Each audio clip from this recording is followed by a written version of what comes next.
Happy Tuesday, folks. We're back at it. It seems like traders have the risk appetite back. We're seeing these markets in the green heading into the open after the big turnaround yesterday. So if you missed it, yesterday at one point, Dow Jones was down more than 500. The Nasdaq tech stocks were down over 2.3% on the day at one point. Had a massive turnaround right after the lunchtime hour. Nasdaq actually finished higher on the day by about 0.1%. So big turnaround, and we're seeing a follow through and a continuation of that in the overnight session heading into today's open. So equity markets across the board, Dow Jones, S&P, Nasdaq, all trading higher.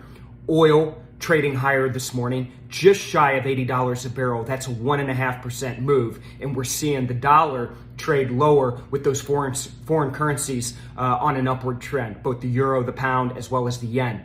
Now, today we have the Senate confirmation hearing for Fed Chairman Powell and his next term. So that's on tap today. That's the big risk event. Again, tomorrow we have CPI inflation data. Thursday we have PPI wholesale inflation data. A big week with some big economic numbers as well as earnings kicking off in the latter part of the week. All right, folks, let's get in there. It's a big Tuesday. Let's get some trade, some price action. I'll see you again tomorrow.